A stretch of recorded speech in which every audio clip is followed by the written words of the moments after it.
Assalamualaikum warahmatullahi wabarakatuh.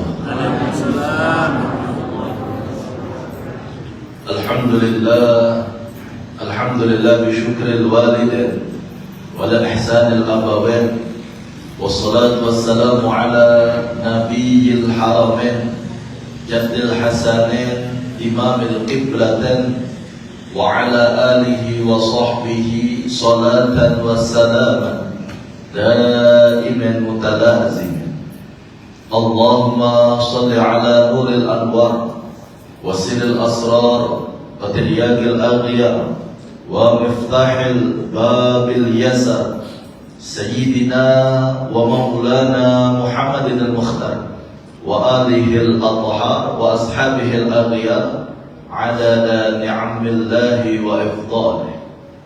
اللهم يا دائم الفضل على البرية يا باسط اليدين بالعطية يا صاحب المواهب السنية صل وسلم على سيدنا محمد خير الورى سيئا واغفر لنا يا ذا العلا في هذه الصبية. اللهم صل وسلم على سيدنا محمد الفاتح لما أغلق والخاتم لما سبق ناصر الحق بالحق والهادي إلى صراطك المستقيم وعلى آله حق قدره ومعدله العظيم. فقال الله تعالى في كتابه الكريم أعوذ بالله من الشيطان الرجيم بسم الله الرحمن الرحيم رب اشرح لي صدري ويسر لي أمري واحلل عقدة من لساني يفقهوا قولي. وقال أيضا ربي زدني علما وارزقني فهما اللهم فقهنا في الدين وعلمنا تأويل أما بعد. Masyarul hadirin wal musta'imina rahimakumullah. Pertama dan yang paling utama adalah selalu kita panjatkan rasa puja beserta puji syukur kita atas kehadiran Allah Subhanahu wa taala, yang mana berkat rahmat Allah juala Allah telah memberikan nikmatnya kepada kita semua, sehingga kita masih diberi kesempatan untuk selalu dapat hadir berkumpul bersama-sama di masjid yang insya Allah penuh dengan keberkahan ini. Kemudian salawat beserta salam selalu kita haturkan dan selalu kita junjungkan buat baginda agung kita Rasulul A'zam wa Nabiyuna al-Akram Sayyidina wa Nabiyina wa Maulana Muhammad sallallahu alaihi wasallam beserta para sahabatnya, para pengikutnya hingga akhir zaman nanti. Masyarul hadirin wal musta'imin rahimakumullah. Di dalam salah satu kitab Arba'in An-Nawawi yang disusun oleh Al-Imam Syekh Yahya bin Syarifuddin An-Nawawi, di dalam kitab tersebut Rasulullah sallallahu alaihi wasallam bersabda, yang diriwayatkan dari Abu Hurairah radhiyallahu anhu. Bismillahirrahmanirrahim. Ma nahaitukum anhu fajtanibu wa ma amartukum bihi fa'tu minhu mastata'tum. Rawahu Imam Muslim. Masyarul hadirin wal musta'imin rahimakumullah. Jadi arti dari hadis tadi, ma nahaitukum anhu fajtanibu. Rasulullah nyampaikan kepada kita umatnya, apa yang aku larang fajtanibu, kata Rasulullah, jauhi. Apa yang aku larang jauhi. Ma na'aitukum anhu fajtanibu. Apa yang aku larang dari kalian jauhi.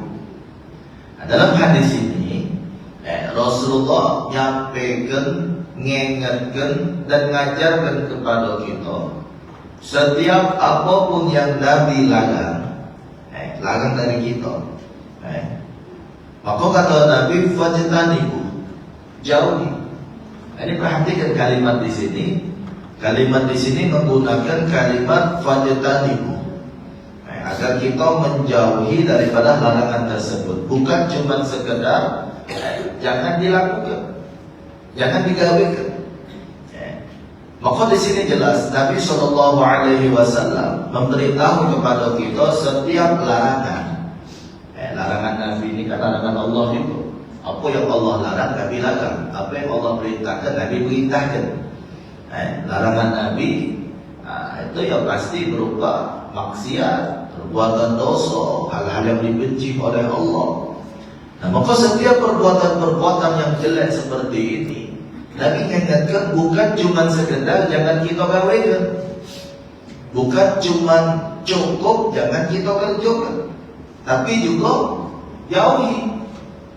Jauhi di sini berarti mendekat kepada perbuatan-perbuatan yang tersebut lagi jangan. Jangan sampai, jangan dilakukan. Mendekat jangan sampai kita lakukan. Apalagi kita ngabaikannya. Kenapa? Kenapa Nabi melarang kita untuk mendekati setiap perbuatan maksiat, perbuatan dosa? Karena perbuatan dosa dan perbuatan maksiat ini sama pecah virus, sama pecah penyakit, dapat menular, dapat menular. Kalau kita nyingok wong bermaksiat, hari ini kita nyingok wong, ada wong mungkin ambil contoh yang mudah nyingok wong berjudi, main kartu kan, main kartu atau ya judi yang macam-macam baca di nyingok. Karena zaman sekarang ini judinya lah agak canggih, tidak lagi langsung, online sistemnya. Ini judi online ini keringetan keras ini. Judi langsung lagi baca di budi, apalagi pakai sistem. Jadi jangan sampai kita terjebak dengan lingkaran judi ini. Jadi kembali kepada tadi, jadi kalau kita hari ini ningok orang berjudi, hari ini kita ningok orang berjudi, maka besok kita bakal duduk di meja judi tersebut. Kenapa? Yang pertama, maksiat ini memang mempunyai sifat nular. Yang kedua, kita ini punya sifat penasaran. Maksiat ini yang bakal nular. Wong yang belum kena maksiat, kalau terjengok maksiat, awalnya dia cuek. Tapi kalau tiap kali terjengok, lama-lama dia kepengen nyobanya dengan alasan, sekali jadilah. Jangan beda semua hidup sekali tercicit. Ini bahaya. Dan inilah sifat maksiat. Dan yang kedua, kita manusia ini memang punya sifat penasaran. Aku jingok dia di lamping menang tadi. Kalau kebuyan dia tak bentuk ganggu tadi. Coba aku pengen main ini. Besok aku nak nyoba sekali. Bukan aku nak main, bukan aku pengen. Cuma nak nunjuk tahu. Alasan dia cuma nak nunjuk tahu cara main yang benar. Lama kelamaan bakal ketagihan. Nah, inilah sistem maksiat. Nah, itulah Nabi melarang kita mendekat baik jangan. Maka wong maksiat jangan. Kenapa? Yo hari ini kita tidak maksiat. Besok kita cuma nyingok. Ya besok kita cuma nyingok yo baik. Besok lagi kita bakal jadi pelakunya juga. Karena maksiat itu punya sifat saling tarik menarik. Terutama wong yang tidak pernah coba-coba maksiat. Jangan pernah coba-coba. Ningok orang berjudi, pengen berjudi. Ningok orang mabuk, pengen mabuk. Ningok orang main betino aja, pengen main betino juga. Itulah sistem maksiat. Maksiat ini punya efek menarik ulur dan punya efek untuk menagih. Nah, ini sudah tahu Nabi Muhammad SAW dari 14 abad yang silam. Kita manusia ini, terutama manusia akhir zaman, yang zaman kita sekarang ini, kalau sudah kita terjebak di tempat di lingkungan yang galak maksiat, kita bakal melok berenang di sana. Jangan kita terjebak terpecik baik gitu, kepala basah, belok mandi juga. Nah, ini Nabi sudah tahu cara sifat kita. Maka itulah Nabi menggunakan kalimat fajtanibu, jangan magai, jangan didekati, jauhi. Kalau ada orang maksiat sudah tinggalkan. Jangan kita pagai. Kita berkawan dengan dia boleh, kita kenal dengan dia boleh, menyambung silaturahmi dengan punya maksiat boleh, tapi jangan bergaul dengannya. Jangan belok tingkah lakunya, jangan belok gaweannya. Aku tidak melok, cuma ngelewangi dia. Ya hari ini ngelewangi, minggu depan kau melok jadi pelaku juga. Aku ni ngawali dia, ngelewangi dia, biar ni melok kita. Kita ni kan ke masjid, galak hadir majlis taklim, hadir pengajian, ni galak maksiat. Aku ngajak dia ni, biar dia terpelok dengan aku. Ya kalau caranya kau belok dia ke tempat maksiat, kau yang terbelok. Kalau kau nak ajak dia ke tempat yang baik, kau ajak dia ke tempat yang baik, ajak ke majlis, ajak ke masjid, ajak ke tempat-tempat yang seperti ini, majlis taklim dan lain sebagainya. Baru dia bakal terbelok kita. Tapi kalau kita belok dia bermaksiat, kita yang bakal terbelok maksiat. Gato-gato orang yang berniat yang moderna ini banyaklah yang kelebunya daripada yang kayanya. Banyak yang terbelok dengan yang jahatnya daripada yang diajak tadi belok ke tempat baik.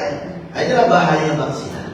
Jadi yang pertama, kenapa Nabi melarang kita untuk menjauhi perbuatan maksiat? Sebab maksiat ini punya efek nular. Punya efek nular. Walaupun kita tak punya niat, lama-kelamaan nafsu kita ni bakal narik kita. Akhirnya kita juga bakal jadi pelaku maksiat. Yang kedua,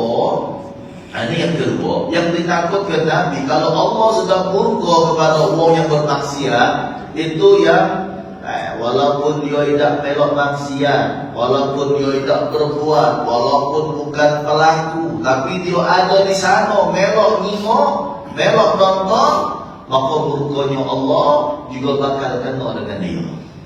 Ini yang kedua. Kenapa kita tidak boleh mendekat kepada perbuatan maksiat? Walaupun kita tidak melakukannya, tapi kita mendekat ke arah maksiat. Pada saat itu Allah marah, Allah murka, dan bahkan Allah menurunkan azab. Maka bisa-bisa kita juga bakal terbelok di sana. Kita ambil contoh dunia, ini bukan contoh akhirat. Kita ambil contoh dunia. Kalau kita tengok orang berjudi, tengok ada orang berjudi begini, kau tengok tiba-tiba ada polisi apa? Ada polisi kena bagi orang yang berjudi tadi. Nah, kira-kira kita ni bakal melok kalau tangkap, aku lepas baik. Tidak pak, aku tengok baik pak, aku tak melok baik. Sudah, kau tengok baik pak, aku tak baik. Dah lewat baik tu biar. Tidak, melok kena jangking juga gitu. Sesep, kita melok penjaga juga. Melok keluar duit juga untuk kena denda. Nah ini dunia, ini hukum dunia. Kenapa? Karena kita berada di lingkungan, di tempat orang yang sedang bermaksiat. Tempat orang berjudi tadi kita melok nonton, dia ada penggerbekan orang berjudi, kita melok kena juga. Walaupun kita tidak melok berjudi, melok tengok baik. Nah begitu juga dengan masalah akhiratnya.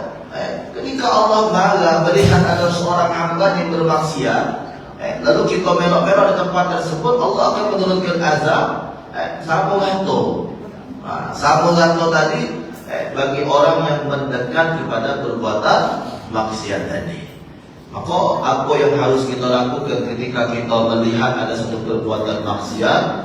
Rasulullah menyampaikan, man ra'a minkum munkara falyughayyirhu biyadihi, fa in lam yastati fa bilisanihi, wa illam yastati fa biqalbi, wa hadza ad'aful iman.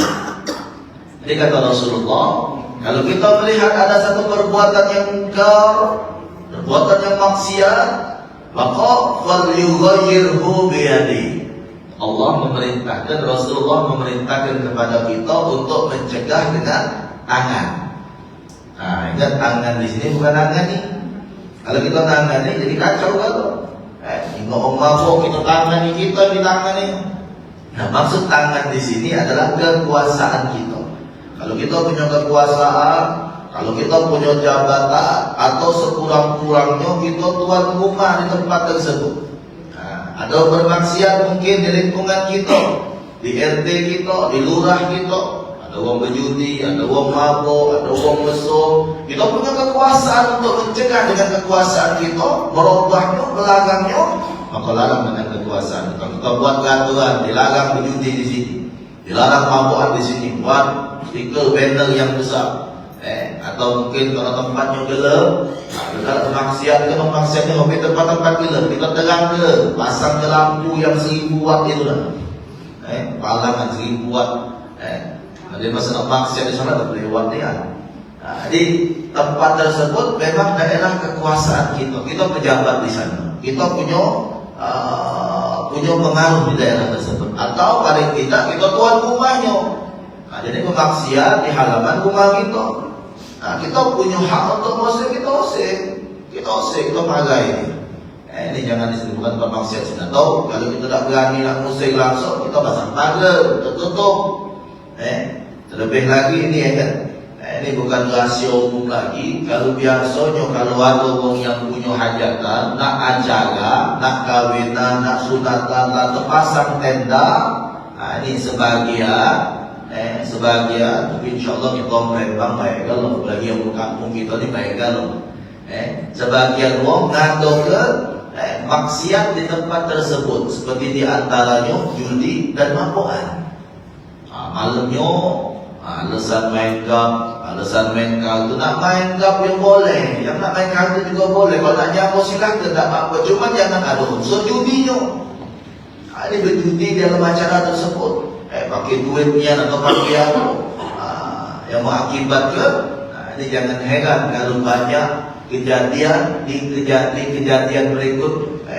Kejadian dalam acara tersebut, terutama pada pernikahan. Jikalau kita menghiasi acara tersebut dengan perbuatan maksiat sebelumnya, ini bakal nikahan, ini bakal kawinan. Tapi malam harinya begadang orang di rumah dia berkumpul, ada acara judi-judi. Kemudian dalam acaranya ada yang mabuk-mabukan. Maka jangan heran baru sebulan kawin dah ceria. Baru seminggu kahwin lah sudah bisa rumah. Kenapa? Ya, karena sebelumnya dah diisi dengan perbuatan yang tidak baik. Bagaimana Allah nak turunkan rahmat, bagaimana Allah turunkan berkah, sedangkan dalam acara tadi diisi dengan perbuatan yang Allah marahi, yang Allah murkai. Jadi bagaimana Allah nak turunkan keberkahan, menjadikan pasangan ini pasangan yang sakinah, mawaddah warahmah. Sedangkan dalam proses acaranya, tuan rumahnya malah undang orang lain untuk berbuat maksiat di tempatnya, baik berjudi, mabuk-mabukan, atau ya segala macamnya. Yang nak main gak, silahkan main gak.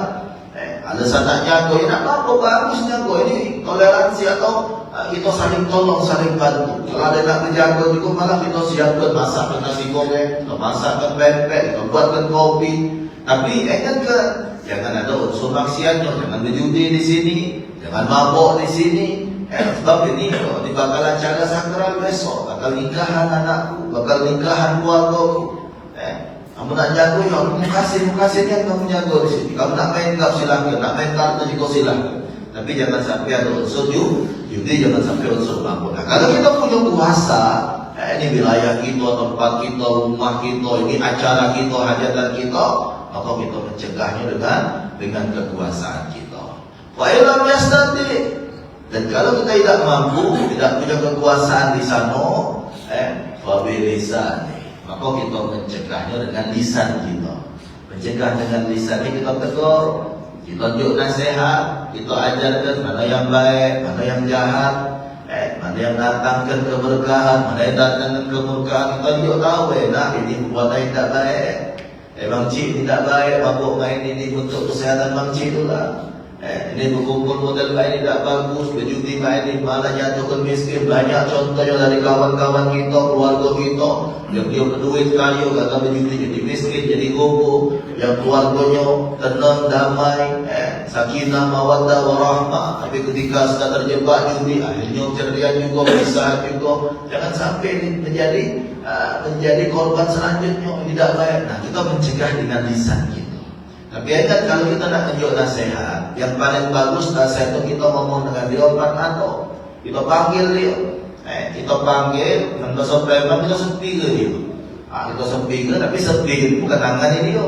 Tunjuk nasihat yang baik, kita tegur dengan cara yang baik. Kita niatkan lillahi ta'ala. Kita tunjuk nasihat tadi niatkan lillahi ta'ala. Kenapa kita harus niat lillahi ta'ala? Kalau kita berniat lillahi ta'ala, insyaAllah apa yang kita sampaikan jadi amal bagi kita, jadi pahala bagi kita. Urusan dia terima dan berubah, alhamdulillah. Urusan dia tidak terima, nah itu sisanya urusan dia dengan Tuhan. Yang penting kewajiban kita sudah tegur dia. Tapi kalau kita tidak lillahi ta'ala, yang biasanya kalau tidak dia ditolak, dia tidak terima, kita galak malak. Akhirnya tidak boleh amal sama sekali. Adalah kita menjelaskan ini harus ikhlas. Harus ikhlas lillahi ta'ala. Terlebih lagi yang pelaku maksiat ini keluarga kita, masih dulu kita, terlebih lagi anak-anak kita. Kita sebagai orang tua wajib untuk negur, wajib untuk menjadi nasihat. Jangan sampai kita punya anak kita ni menjadi salah satu pelaku berbuat maksiat tersebut dan kita sebagai orang tuanya tidak peduli. Ini yang ditakutkan. Walaupun ayah ibunya orang soleh dan solehan, taat beribadah, rajin ke masjid, solat 5 waktu full, dia solat di masjid berjamaah. Kemudian majelis taklim hadir terus, majelis tadarus hadir terus, majelis sholawat hadir terus, tempat-tempat yang baik dia ada terus. Tapi dia abai dengan anak-anaknya. Anak yang berbuat maksiat tak ditegur, anak yang berbuat salah tidak dinasehati, tidak peduli. Dia hanya mempedulikan diri dia dewek. Maka kelak di akhirat ini anaknya dapat menuntut dia di akhirat kaki. Dalam neraka anaknya ngadu dengan Allah, ya Allah, aku jadi mak ini memang salah aku ya Allah. Tapi ya Allah, wong tua aku juga tak negur aku ya Allah. Wong tua aku tak tunjuk nasihat pada aku ya Allah. Aku tahu wong tua aku wong soleh dan soleha ya Allah. Tapi mereka hanya peduli dengan diri mereka dewek ya Allah. Maka aku bersaksi ya Allah, tolong ajak dia ke sini bareng aku ya Allah. Maka segala amal ibadah kita tadi bisa hilang baik karena tidak peduli dengan anak-anak kita. Jadi kalau kita tengok ada anak kita yang berbuat maksiat, tegur dia, cegah dia, doakan kepada Allah agar ini berubah. Kita tegur, kita cegah, dan kita lala, lalu kita berdoa kepada Allah agar ini berubah. Nah kalau dia berubah, alhamdulillah, jadi amal baik kita, dan jadi rezeki untuk kita. Karena anak-anak yang soleh itu rezeki bagi kita orang tua. Tapi kalau dia tak berubah, maka tanggung jawab kita selesai. Kalau dia ngomong kan, ya Allah kata orang tua aku tidak aku nasihat, ya Allah tidak tegur aku. Kita bisa bela pada di pengadilan kaki, di akhirat kaki, di hadapan Allah Subhanahu Wa Taala. Ya Allah, aku anak kau dia ya Allah. Aku anak nenek dia ya Allah. Aku masuk dia ke tempat-tempat ngaji, aku masukkan dia ke pesantren ya Allah. Aku berikan dia pendidikan agama. Aku kenalkan dia dengan engkau ya Allah. Aku tunjuk nasihat, aku tegur pasti dia salah. Aku tunjuk nasihat tentang kewajiban dan tentang larangan-larangan. Tapi dia dewek yang masih tidak taat kepadamu ya Allah. Maka sudah bukan urusan aku lagi. Lepas kita.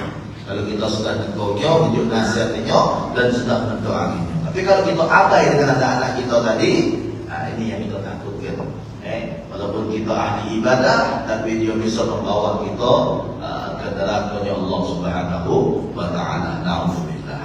Nah kemudian kalau kita tidak mampu nak ngomong, tak berani nak tunjuk nasihat. Kalau kita tunjuk nasihat jadi balak baik ni. Yang kita nasihat ini preman, kita nyuruh maksiat ini preman, jadi wong hebat. Kalau kita negur, jangan negur dia ngawas rider menegocok gitu. Maka apa yang kita lakukan? Babi qalbi. Maka kita cegah dengan hati kita. Dan cegah dengan hati ini dua hal. Yang pertama, doakan kepada wong yang bermaksiat supaya dia bertaubat. Doakan kepada Allah, ya Allah, semoga dia bertaubat kelak kepadamu ya Allah. Yang kedua, dengan hati ini ialah membenci perbuatan maksiat tersebut.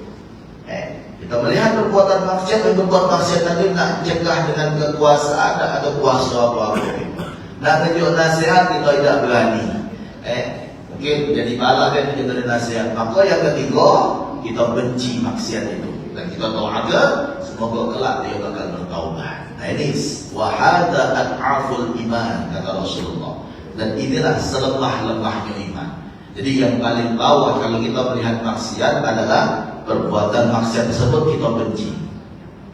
Kita benci dan kita doakan ahli maksiat tadi semoga Allah mengampunkan dosa. Ini adalah selemah-lemahnya iman.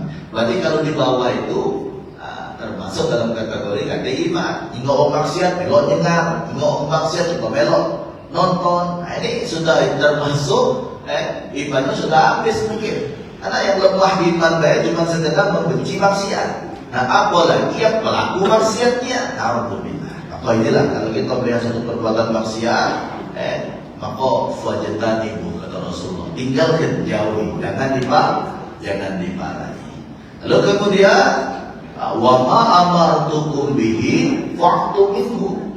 Dan apa yang aku perintahkan, kata Rasulullah, fa'tu minhu, kata Nabi. Apa yang aku perintahkan, fa'tu minhu, taati, toloti, lakukan. Nah, apa yang diperintahkan Nabi pasti ini perintah Allah juga. Maka lakukan. Apa yang Rasulullah perintahkan, Nabi nyuruh sholat, kita sholat. Nabi nyuruh puasa, kita puasa. Nabi nyuruh ibadat, kita ibadat. Nabi nyuruh untuk menjaga silaturahmi, kita jaga silaturahmi. Nabi menyuruh baca Quran, kita baca Quran. Nabi menyuruh berbuat baik, kita berbuat baik. Mastaqtu, dan perintah Nabi tadi kita lakukan semampu kita, sekuat kita, semaksimal kita. Nah, inilah salah satu bentuk sayangnya Nabi dengan kita umatnya. Perintah Allah dan perintah Rasulullah yang diperintahkan tidak kita full sama kerja Nabi yang Nabi lakukan. Kita kalau nak amalkan apa yang diperintahkan Nabi sama seperti Nabi, nyatakan seperti Nabi, sama seperti sahabat kasusnya berat gitu. Sahabat itu Sayyidina Utsman bin Affan, beliau setiap malam sholat 2 rakaat. Setiap malam sholat 2 rakaat, tapi tiap-tiap rakaat khatam Quran. Ada yang sanggup tak? Dikit 2 rakaat cuma setiap malam, tapi tiap rakaat khatam Quran. Nah, kita ngaji nada Agus bau 5 ayat bela sedana atau terawih 20 rakaat 28 gitu. Hah? Terawih 28 ikut WT 20. Kalau ni kalau ngomong 28 23 yuk 23 itu kau WT ini 20 apa 8. Jadi kita 20 rakaat dengar juga imam ini ngebut bacaannya ini. Yuk semangat gitu. Ini imamnya agak lambat, tidak kelangkal selalu baik. Nah, ini kadang-kadang. Nah, kita nak minggu cara sahabat, rasanya berat. Nak minggu cara ibadah sahabat, minggu cara ibadah Nabi. Maka Nabi menyampaikan, mastaqtu, semampu kita, sekuat kita, mana yang kita mampu, mana yang kita kuat lakukan. Solat, kita bisa solat secara utuh. Secara utuh ni berdiri tegak, kemudian kita memantapkan bacaan, memantapkan cara kita ngomongnya. Nah, ini bagus benar. Dan kalau kita tidak mampu sembahyang tegak, kita sembahyang duduk. Kenapa tegak? Kakilah sakit ini. Kakilah sakit. Allah ingatkan, boleh kita solat duduk. Tidak baca kita sembahyang duduk, sembahyang kita miring. Kita miringkan solat kita, kenapa baca duduk, baca tegak lagi, tidak baca duduk lagi. Kita miringkan. Tidak baca miring, terlentang. Tidak baca terlentang dengan gerakan-gerakan baik, dengan gerakan jari baik. Tak baca gerakan jari dengan kedipan mata baik. Tak baca kedipan mata dengan hati saudara kita, isyarat hati.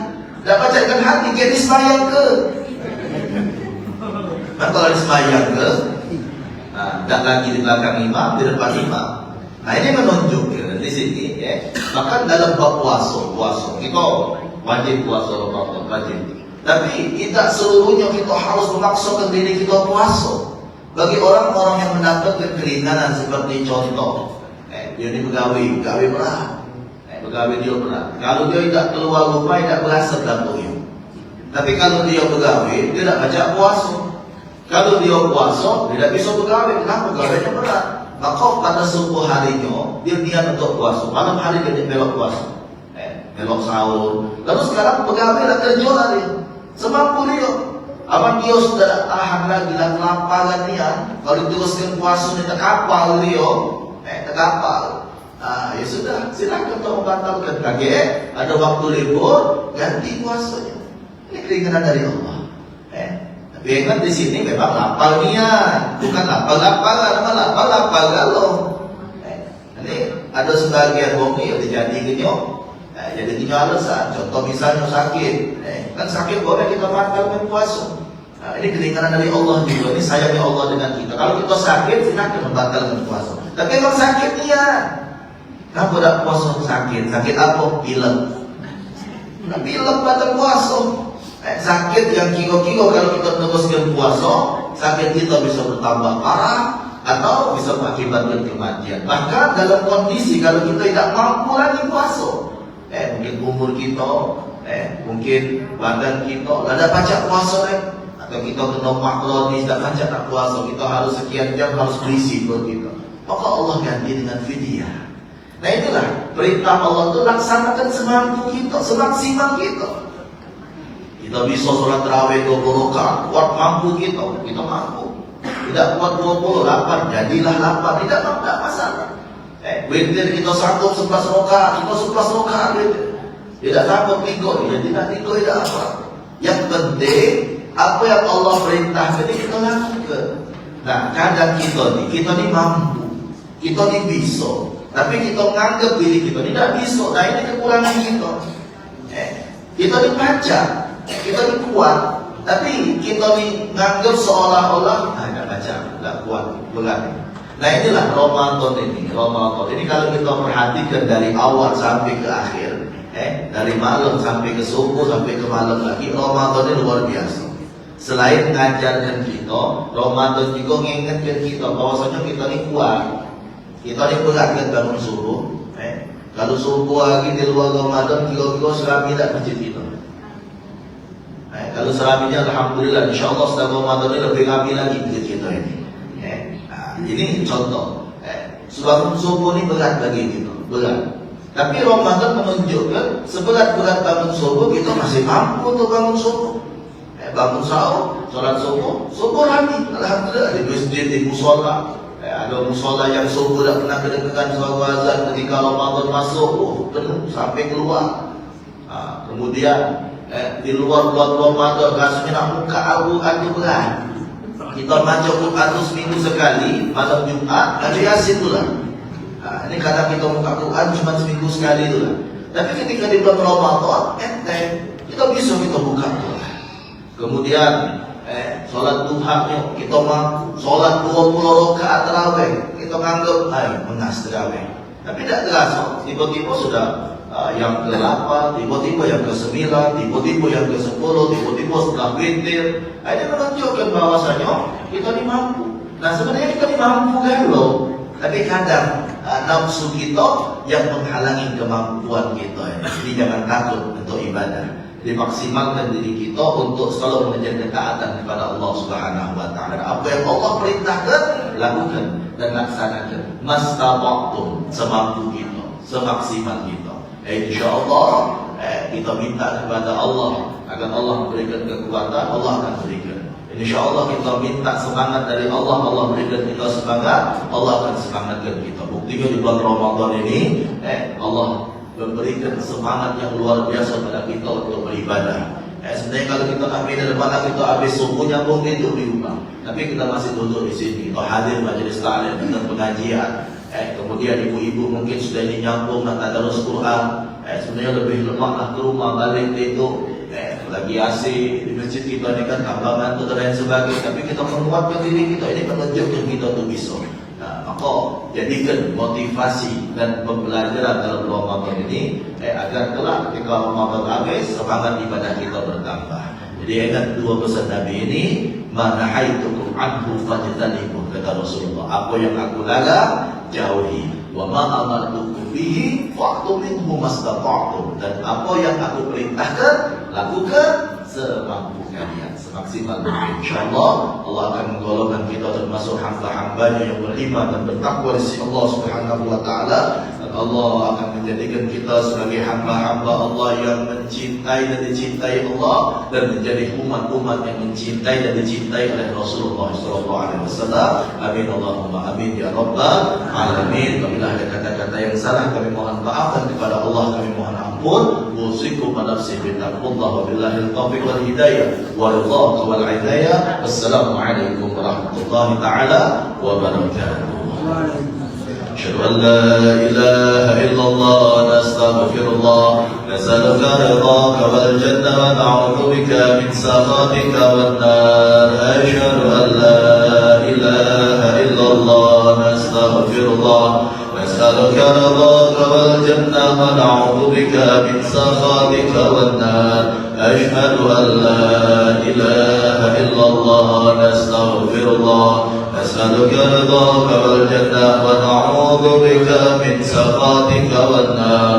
اللهم إنك عفو كريم تحب العفو فاعف عنا اللهم إنك عفو كريم تحب العفو فاعف عنا اللهم إنك عفو كريم تحب العفو فاعف عنا يا كريم صلى الله العظيم صلى الله العظيم صلى الله العظيم أعوذ بالله من الشيطان الرجيم بسم الله الرحمن الرحيم الحمد لله رب العالمين اللهم صل وسلم على سيدنا محمد وعلى آل سيدنا محمد اللهم يا فارق الفرقان ومنزل القرآن بالحكمة والبيان بارك اللهم لنا في شهر رمضان بارك اللهم لنا في شهر رمضان بارك اللهم لنا في شهر رمضان عظى الله تعالى علينا وعلى جميع المسلمين سنين بعد سنين وأعوام بعد أعوام زائدين غير ناقصين